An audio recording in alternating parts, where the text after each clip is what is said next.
Assalamualaikum warahmatullahi wabarakatuh. Waalaikumsalam warahmatullahi wabarakatuh. Bismillah, alhamdulillah, wassalatu wassalamu ala rasulillah, amma ba'du. Kaum muslimin, para pemirsa yang dirahmati Allah subhanahu wa ta'ala, berjumpa lagi dalam program Quran Maps, navigasi hidup berbasis wahyu bersama Ustaz Talimin Mukhtar, penerjemah kitab At-Tafsirul Hadits. Dan pada kesempatan kali ini kita masuk dalam sesi 21 dengan tema kesaling hubungan dan konteks dari penggalan-penggalan surah Al-Quran. Ustaz, Al-Quran itu kan terdiri dari 30 juz, 114 surah dan 6.000 ayat lebih. Dari perbagian per surah dan per ayat itu, apakah dia adalah satu kesatuan ataukah dia adalah hal yang terpisah? Bagaimana kemudian menghubungkan antara satu ayat pada satu juz dan pada satu ayat pada juz lain, atau satu surah pada bagian satu dan satu surah yang lain? Apakah Syekh Muhammad Izzad Darwazah secara detail membahas tentang hal ini? Iya. Ada satu hal yang diberi catatan khusus memang oleh Syekh Izzad Darwazah itu, dan sebagaimana kita lihat kan metode penafsiran beliau itu kan mengikuti tartib nuzul ya. Jadi salah satu kesengajaan beliau itu karena memang beliau pengen melihat di sini itu ada kesaling hubungan itu ya. Karena bagaimanapun juga kan kita tahu Quran itu kan turun tidak sekaligus ya. Sebagaimana juga jumlahnya ribuan ayat, ribuan kata ya, terus juga dalam masa yang sangat panjang gitu ya. Nah, beliau melihat bahwa pasti ada kesaling hubungan gitu ya. Nah, gimana beliau memandang gitu ya? Yang pertama, yang beliau beri catatan ini di bab ke-10 dan ke-11 ya dari buku pengantar ini. Yang pertama, beliau meminta dan menganjurkan kepada kita yang membaca Al-Quran itu, yang pertama, ketika mendapati satu frasa atau satu kata dalam satu ayat, itu beliau meminta kita untuk tidak memahami kata atau frasa itu, kalimat itu secara terpisah dari konteks ayatnya itu sendiri. Gitu ya, karena ada kecenderungan sebagian orang misalnya dalam debat-debat teologi, debat-debat ilmu kalam, ada satu kata, satu ayat, satu frase, satu penggalan kalimat dari satu ayat yang panjang dipotong di situ, kemudian dijadikan sebagai bahan debat panjang ya. Padahal mungkin ayat itu sebenarnya maknanya nggak mengarah ke situ, hanya saja karena dipotong maka menjadi seolah-olah hanya menjelaskan itu, padahal dia konteksnya berbeda. Jadi ketika kita mendapati satu kata, satu kalimat gitu ya, ketika kita ingin paham makna sesungguhnya, jangan dipisahkan dari ayat itu secara keseluruhan. Begitu juga sebuah ayat, beliau meminta kita untuk memahaminya dengan memperhatikan ayat sebelum maupun sesudahnya. Sebab kita tahu ya di dalam riwayat Rasulullah SAW itu menerima Al-Quran kan dalam kelompok-kelompok gitu ya. Seperti kita tahu kalau surah Al-Alaq pertama turun kan 5 gitu ya. Dan di dalam riwayat yang disebutkan di Al-Itqan fi Ulumil Quran misalnya, Abul Aliyah dan para tabi'in yang lain itu menceritakan Quran itu diturunkan kepada Rasulullah dalam penggalan 5555 gitu ya, atau lebih sedikit atau kurang gitu ya. Yang menunjukkan bahwa 5 ayat atau mungkin 3 atau mungkin 7 atau 10 itu dalam satu kesatuan tema gitu ya. Nah, ketika kita membaca satu ayat terus kemudian kita lepas dari tema konteksnya tadi, itu seperti kita membaca sebuah cerita, kita penggal bagian akhir atau awal atau tengahnya, dan kemudian kita jadikan bahan berbicara. Akhirnya kan menimbulkan kerancuan ya, orang yang memahaminya jadi bingung juga ini konteksnya apa gitu ya. Jadi maka kita melihat juga para mufassir itu seperti Ibnu Katsir itu ya, ketika menafsirkan ayat itu kenapa sih kok 5-3 gitu ya, karena beliau melihat itu adalah berbicara tentang satu topik yang kurang lebih satu tema gitu ya. Itu yang pertama ya. Terus kemudian yang kedua yang juga diingatkan oleh Syarh Darwazah di dalam karyanya ini adalah kesaling hubungan itu juga berkait dengan bagian yang lebih luas lagi. Kalau tadi kan ayat sebelum dan sesudahnya, ini berhubungan dengan keseluruhan Al-Quran itu. Karena kan ya bagaimanapun juga Quran itu kan firman Allah Subhanahu wa taala yang berfirman satu gitu ya. Maka tidak mungkin gitu ya ada kontradiksi. Nah, kalau kontradiksi itu berarti itu mungkin kan ya kontradiksi itu menunjukkan kebodohan atau mungkin ketidakcermatan ya. Kalau kita mengatakan Quran kontradiktif berarti kita mengatakan Allah itu gak cermat. Itu tidak mungkin ya. Jadi Quran itu diturunkan oleh Allah Subhanahu wa taala, firman Allah taala yang sangat cermat ya, zat yang ilmunya sangat luas ya. Tidak mungkin Allah Subhanahu wa taala itu berkontradiksi dengan firman-Nya satu sama lain. Maka ketika kita mendapati sebuah tema, sebuah ayat gitu ya, di satu tempat, di satu surah, jelas tidak mungkin kemudian dia akan bertentangan dengan pembahasan di surah yang lain gitu ya.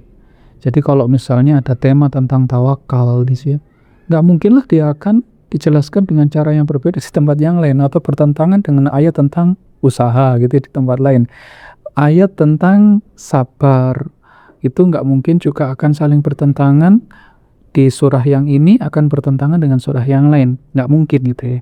Maka ketika kita mendapati satu tema, satu kata bahkan ya, kita untuk mendapatkan pemahaman yang utuh, kita harus berusaha untuk mengkaji itu dengan memperhatikan bagaimana dia berada di surah-surah yang lain. Karena memang Quran itu punya kesaling hubung satu sama lain ya. Dan itulah mungkin kalau kita ini ya misalnya mengkaji Al-Alaq ya, jangan hanya Al-Alaq saja yang dikaji. Karena bagaimanapun juga penjelasannya itu ada di surah-surah yang lain. Begitu juga Al-Qalam, ada penjelasannya di surah-surah yang lain. Al-Muzammil, ada penjelasannya di surah-surah yang lain. Begitu juga Al-Mudaththir, ada penjelasannya di surah-surah yang lain ya. Al-Fatihah, begitu juga. Sehingga kita akan mendapatkan dari satu ayat atau dari satu penggalan tema itu sebuah paparan yang komplit dan lengkap dari apa yang dikehendaki oleh Allah dengan firman-Nya itu. So, kalau sebaliknya yang kita lakukan, kita mengisolasi ayat, mengisolasi frase, mengisolasi kata di satu tempat yang kita temukan dan itu saja yang kita bahas, ya kita akan bisa jadi menuruti asumsi kita sendiri, keinginan kita sendiri, hawa nafsu kita sendiri yang ternyata tidak sesuai dengan maksud dan tujuan dari Allah Subhanahu wa taala ketika berfirman ini ya, ketika menurunkan Quran ini kepada Rasulullah dan kepada kita umat manusia. Jadi poinnya di situ.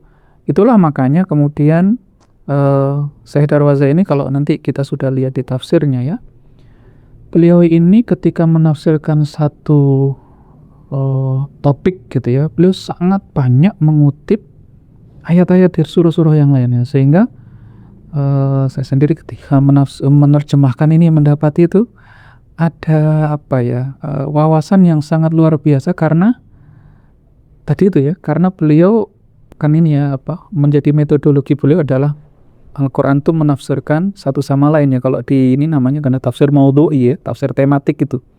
Jadi seolah-olah itu beliau itu sedang menulis sebuah tafsir tematik yang utuh gitu ya dari seluruh Al-Quran ya.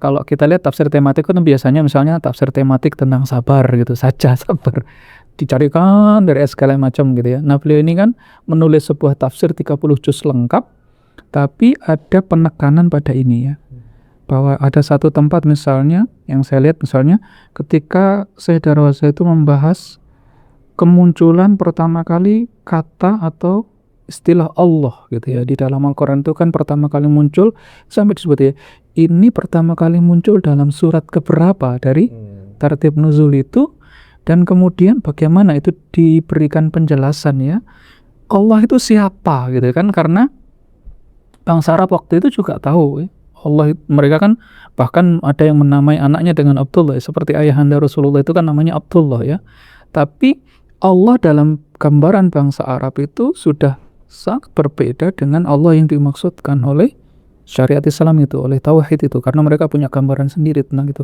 Nah, Syekh Darwaza ini berusaha mengembalikan itu ya. Ada istilah zakat misalnya, pertama kali muncul ya. Di dalam surah apa pertama kali muncul istilah zakat itu? Beliau kemudian mencari gitu ya. Oh, di surah berikutnya muncul enggak? Terus maksudnya apa gitu ya? Ada istilah lagi misalnya ada ini ya, alamin gitu ya, alam semesta. Itu pertama kali muncul di surat apa? Terus kemudian maknanya apa? Terus di surah yang dijelaskan seperti apa? Itu menjadi bagian dari metodologi beliau ya. Sehingga kemudian menjadi menariknya itu kayak kita ini membaca sebuah tafsir tematik tapi lengkap 30 juz gitu ya. Berbeda mungkin orang menulis tafsir tematik itu kan tema sabar, tawakal gitu ya, tema-tema tertentu gitu ya yang mereka pilih untuk kemudian dijelaskan dengan merujuk ayat-ayat Al-Quran dari seluruh Al-Quran. Nah, ini komplitnya Syekh Darwaza itu menulis dengan metode seperti itu,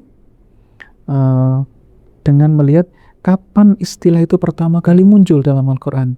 Terus dicarikan ayatnya itu ya, kumpulkan, dan kemudian bahkan kadang-kadang beliau juga menyertakan penjelasan-penjelasan dari sumber yang lainnya.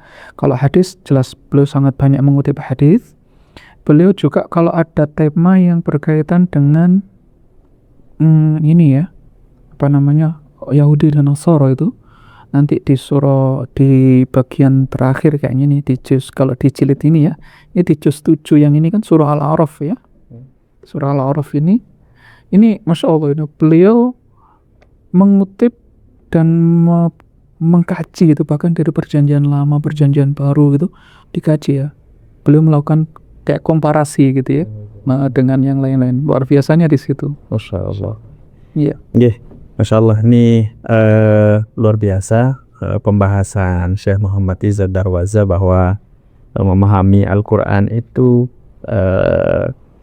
bukan memahami kata per kata, tapi bahwa satu frase itu harus dipahami dari keseluruhan konteksnya.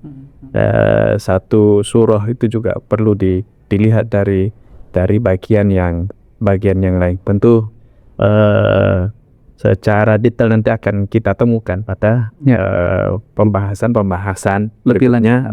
Para pemirsa tentu kita harapkan terus mengikuti program ini agar jawaban-jawaban daripada pertanyaan kita ini bisa kita temukan jawabannya.